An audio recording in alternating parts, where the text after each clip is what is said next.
Hi friends, நான் உங்கள் Zubaida zacs kitchen இது உங்களுக்கான சேனல் நமது மொழியில். ஃப்ரெண்ட்ஸ், இன்னைக்கு ஒரு சூப்பரான டிஷ் தான் பார்க்க போகிறோம். அதை எப்படி செய்கிறதுன்னு வாங்க பார்த்துடலாம். இதே மாதிரி மொறுன்னு வீட்டிலையே சூப்பரான பொரி உருண்டை செய்யலாம். இந்த சவுண்டை ஃபஸ்ட்டு கேட்டுருங்க, எவ்வளோ தூரத்துக்கு மொறுன்னு இருக்குன்னு. இந்த பொரி உருண்டையை பார்த்தாலே நம்மளுடைய ஸ்கூல் டேஸ் தான் ஞாபகம் வருதில்ல. ஸோ இதே மாதிரி பொரி உருண்டை எப்படி செய்கிறதுன்னு வாங்க பார்த்துடலாம். இப்போது ஒரு பேன் வச்சுருக்கேன். பேன் கொஞ்சம் சூடானதுக்கப்புறம் 1 டேபிள் ஸ்பூன் அதில் நெய் விட்டுக்கிறேன்.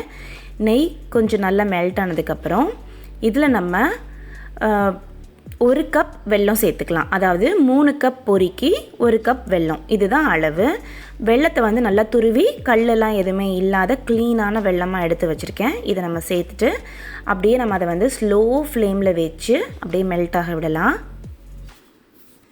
இப்போது நல்லா மெல்ட் ஆகிடுச்சு பாருங்கள். இப்போ இந்த ஸ்டேஜில் நம்ம இதை டெஸ்ட் பண்ணி பார்க்கணும். ஒரு நல்ல தண்ணி, க்ளீனான தண்ணி எடுத்துக்கோங்க. இப்போ நம்ம மெல்ட் பண்ண வெல்லத்தை அதில் சேர்த்துட்டு நல்லா இப்படி கையில் உருட்டி எடுத்தோம் அப்படின்னா சவன்னு இருக்கக்கூடாது. இப்படி இழுக்க வருது இல்லையா? ஸோ இந்த மாதிரி இருக்கக்கூடாது. இது தப்பான கன்சிஸ்டன்சி. ஸோ இன்னும் கொஞ்சம் நம்ம அதை முருக விடலாம். ரொம்ப லோ ஃப்ளேமில் வச்சு முருக விடுங்க, இல்லாட்டினா டக்குன்னு கரிஞ்சு போயிடும். இப்போது ஒரு 2 நிமிஷம் எக்ஸ்ட்ராவாக முருக விட்டுருக்கேன். இதை திரும்ப நம்ம டெஸ்ட் பண்ணி பார்த்துடலாம். இப்போ பார்த்தீங்கன்னா தெரியும், நல்லா உங்களுக்கு இந்த தண்ணிக்குள்ளே விட்டதுக்கப்புறம் கையில் எடுத்தோன்னா உடையுது பாருங்கள். டக்குன்னு அப்படியே உடையணும். இப்படி நம்ம கையை விட்டு உடைச்சி பார்த்தோன்னா உடையுது பாருங்கள். ஸோ இந்த மாதிரி உடையணும். இந்த மாதிரி உடஞ்சிச்சின்னா தான் கரெக்டான பதம் அப்படின்னு அர்த்தம். ஸோ இப்போ இந்த ஸ்டேஜில் நம்ம இதை என்ன பண்ணலாம் அப்படின்னு பார்த்தீங்கன்னா, இதில் நம்ம அப்படியே பொரியெல்லாம் போட்டுடலாம். இப்போ நம்ம ஸ்டவ் ஆஃப் பண்ணிவிட்டு பொரி எல்லாத்தையும் போட்டு நல்லதை சூடோடு இருக்கும் போதே நல்லதை கலந்து விட்டுடலாம். எல்லா பக்கமும் போகிற மாதிரி இது நல்லா கலந்து விட்டாச்சு. இப்போது இதை நம்ம அப்படியே உருண்டை பிடிக்க வேண்டியது தான். ரொம்ப ஆற விட்டுட்டோம் அப்படின்னா உருண்டை பிடிக்க வராது.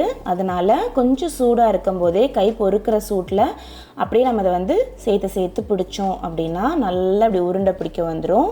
இப்போ இதை நம்ம ஒன்றா உருண்டை பிடிச்சி எடுத்து வச்சிடலாம். இப்போ உருண்டை சைஸ் நம்மளுக்கு எவ்வளோ சைஸ் பெருசாக வேணுமா சின்னதாக வேணுமா அப்படின்றத பொறுத்து நம்ம உருண்டை சைஸ் ஃபிக்ஸ் பண்ணிக்கலாம். கொஞ்சம் அழுத்தம் கொடுத்து அப்படி நம்ம பிடிச்சி எடுத்தோம் அப்படின்னா உருண்டைகள் நல்ல பொரி உருண்டை சூப்பராக ரெடி ஆயிரும். நல்லா மொறுன்னு இருக்கும். இதை ஏர்டைட் கண்டெய்னரில் போட்டு ஒரு 3லேருந்து 5 நாள் வரைக்கும் கூட நீங்கள் வச்சு இதை சாப்பிட்லாம். நல்லா டைட்டாக ஏர்டைட் கண்டெய்னரில் மட்டும் போட்டு எடுத்து வச்சுக்கோங்க. அவ்வளோதான் ஃப்ரெண்ட்ஸ், நம்மளோட சூப்பரான பொரி உருண்டை ரெடி ஆயிடுச்சு.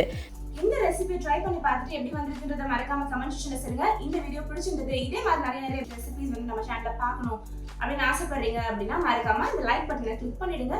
நான் உங்களை வேற ஒரு வீடியோல சந்திக்கிறேன். அது வரைக்கும் பை.